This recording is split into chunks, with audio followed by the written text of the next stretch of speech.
हो गई बात, सुन लिया माननीय मंत्री चंद्रशेखर जी। सर इनके पेपर ले लेना, आप कुछ बाकी हो तो इनके पेपर ले लेना, समाप्त हो गए।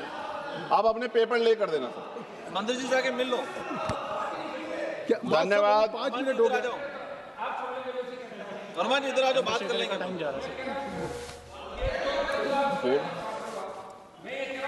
धन्यवाद सभापति जी।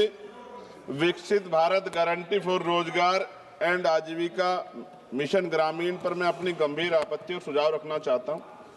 सबसे पहले तो मैं स्पष्ट करना चाहता हूं, ग्रामीण रोजगार गारंटी कोई सरकारी दया नहीं, यह इस देश के गरीब, मजदूर और वंचित वर्ग का कानूनी और संवैधानिक अधिकार है। इसी अधिकार को पहले महात्मा गांधी राष्ट्रीय ग्रामीण रोजगार गारंटी अधिनियम के माध्यम से मान्यता दी गई थी, लेकिन आज सरकार उस कानून को हटाकर एक नई योजना ला रही और निधि का जो बंटवारा केंद्र राज्य में 60 और 40 का है।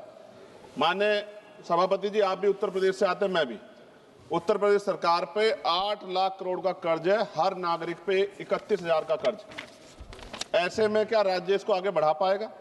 सभापति जी, सरकार कह रही है कि अब 100 दिन की जगह 125 दिन का रोजगार गारंटी दी जाएगी। ये सुनने में तो अच्छा लगता है, लेकिन कटाई बुआई के मौसम में 60 दिन काम न देने का प्रावधान इस गारंटी को व्यवहारिक रूप से कमजोर करता है।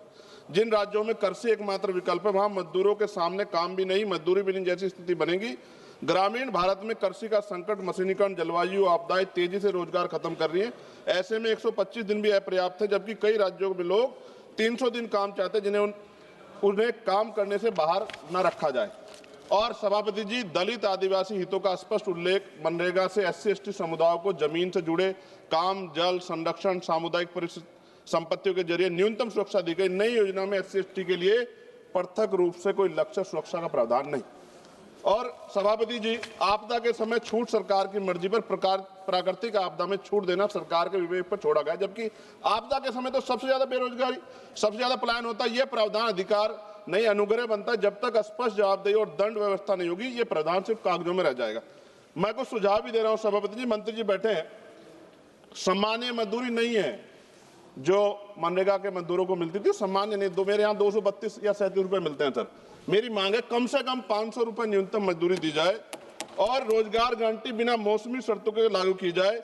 रोजगार दिनों की सीमा राज्यों को बढ़ाने का अधिकार न्यूनतम 300 दिन और केंद्र तय करे, लेकिन राज्य चाहे तो 365 दिन तक बढ़ा सकते हैं। और केंद्र अतिरिक्त सहायता दे।